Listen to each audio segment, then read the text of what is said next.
बिस्मिल्लाहिर्रहमानिर्रहीम, अस्सलाम वालेकुम।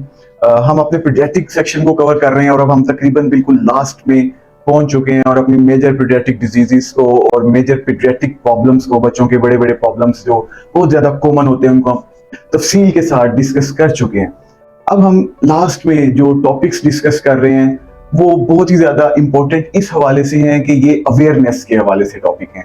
हम इसमें अब बच्चों के पेरेंट्स को ये बताना चाहेंगे कि आपने अपने बच्चे में किन किन चीजों के हवाले से मोहतात रहना है। So let's start. सबसे पहले हम माइलस्टोन्स के बारे में डिस्कस करते हैं कि जनरली बहुत सारे लोग, बहुत सारे पेशेंट्स हमसे आके बच्चों की ग्रोथ के बारे में पूछते हैं कि कितने महीने पे बच्चे को क्या क्या एक्टिविटी करनी चाहिए, जो ये डिटरमिन करता है, ये बताता है कि उसकी फिजिकल और मेंटल ग्रोथ क्या नॉर्मल हो रही है या नहीं।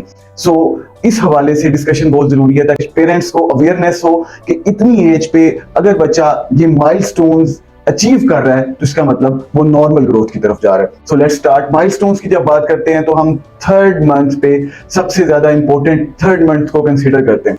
जब बच्चा 3 महीने का हो जाता है, लाइक उसके 3 महीने खत्म हो जाते हैं, by the end of third month हम ये देखना चाहते हैं कि बच्चे की ग्रोथ क्या है। तो इसमें जो नॉर्मल माइलस्टोन्स बच्चा अचीव करता है या उसको करना चाहिए वो सबसे इंपॉर्टेंट है और वो है नेक होल्डिंग। बच्चा अपनी जब पैदा होता है तो अपनी गर्दन को ऐसे गिरा देता है, ऐसे अपनी गर्दन को होल्ड नहीं कर पाता है। So at the end of third month बच्चे को अपनी नेक होल्ड करना स्टार्ट कर देनी चाहिए। वो अपनी नेक पे बर्डन, अपने सर का बर्डन बर्दाश्त करना स्टार्ट कर देना चाहिए। Second important landmark is the social smile.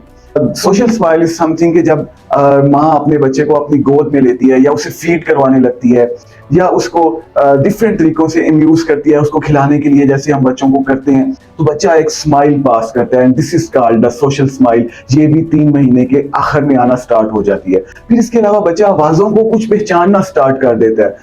उसे पता चल जाता है कि ये मेरी माँ की आवाज है, ये मेरे वालिद की आवाज है, और वो उसकी तरफ थोड़ा सा रिस्पॉन्स देना शुरू कर देता है।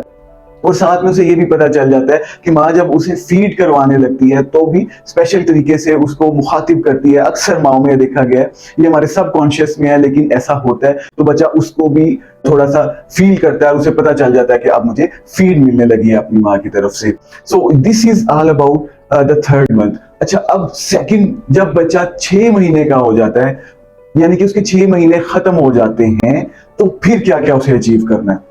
एक तो स्पीच, थोड़ा बहुत गर्गलिंग साउंड्स बच्चे जो हैं वो बोलना शुरू करते हैं, जैसे ऊ आ ऊ, इस तरह की आवाजें, इम्यूजमेंट की आवाजें। अक्सर आपने देखा है जब बच्चों को खिलाते हैं, उनको गुदगुदी करते हैं या डिफरेंट तरीके से इशारों से खिलाते हैं, तो उस वक्त बच्चे डिफरेंट गर्गलिंग साउंड्स प्रोड्यूस करते हैं। ये 6 महीने के एंड पे आना स्टार्ट करते हैं।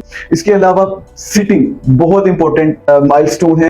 6 महीने के आखिर में बच्चे को सहारे के बगैर बैठना स्टार्ट कर देना चाहिए। ये चीज हम इंपॉर्टेंट कंसीडर करते हैं। और तीसरा, रिकॉग्निशन। बच्चा 6 महीने के आखिर पे अक्सर पहचान लेता है कि ये जो पर्सन मुझसे मुखातिब है, ये क्या मैं इसको जानता हूं पहले से या इसको मैं नहीं जानता हूं पहले से। इसीलिए आपने देखा होगा कि अगर आप किसी के घर जाएं और 6 महीने के बच्चे को उठाएं तो वो रोना शुरू कर देता है क्योंकि वो आपको पहचान नहीं पाता है। सो 6 महीने के एंड पे रिकॉग्निशन भी आना शुरू हो जाती है। बच्चा अपने जाने हुए लोगों के पास जाना पसंद करता है और अनजाने लोगों से डरता है। इस हवाले से ये भी बताता चलूं कि बहुत सारे केसेस ऐसे हमारे पास आते हैं जिनमें फादर्स आउट ऑफ कंट्री होते हैं और पीछे से बच्चे की डिलीवरी हो जाती है और फिर वालिद आ नहीं पाते हैं, और अक्सर वो 6-7 महीने पे आते हैं और बच्चा उसको देख के पहले काफी परेशान रहता है। इट टेक्स अबाउट 20 डेज कि बच्चा उससे फेमिलियर हो। तो ये घबराने की बात नहीं है, ये एक नेचुरल फिनोमिना है और बच्चे को उसे पहचानने में, उसका यूज टू होने में थोड़ा सा टाइम लगता है। अब डिस्कशन करते हैं 9 मंथ्स पे। 9 मंथ्स पे क्या होना चाहिए। जो सबसे इंपॉर्टेंट लैंडमार्क 9 मंथ पे हम देखते हैं वो ये कि बच्चा चीजों को सहारे से पकड़ के खड़ा होना शुरू हो जाता है या फिर चारपाई को पकड़ के खड़ा हो जाता है और हल्का हल्का सा उसके सहारे से चलना भी स्टार्ट कर देता है। ये 9th मंथ पे बहुत इंपॉर्टेंट लैंडमार्क है। और फिर अगर हम 1 ईयर पे डिस्कस करें कि 1 ईयर पे क्या होना चाहिए, उसमें सबसे ज्यादा जरूरी है वॉकिंग। टॉडलर्स, बच्चा सहारे के बगैर थोड़ा थोड़ा चलना स्टार्ट कर देता है आफ्टर 1 ईयर। जरूरी नहीं है कि 1 साल के फौरी बाद शुरू कर दे।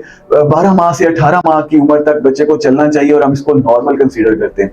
फिर उसके अलावा बच्चा थोड़ी सी आपकी कमांड्स को फॉलो करना शुरू कर देता है। जैसे आप कहते हैं बेटा इधर आओ, बेटा वो देखो, बेटा ये कौन, ऐसी थोड़ी थोड़ी चीजों को वो फॉलो करना शुरू कर देता है, अपने नाम को पहचानना शुरू कर देता है, सबसे ज्यादा इंपॉर्टेंट चीज, और छोटे छोटे लफ्ज भी बोलना शुरू करता है, जैसे दादा, बाबा, मामा, ऊ, आ, इस तरह की चीजें ये eight the end of 1 year बच्चों में अपीयर होना शुरू होती हैं। इस हवाले से एक और भी चीज बताता चलूं, एक सिंड्रोम होता है जिसको हम आइंस्टाइन सिंड्रोम कहते हैं।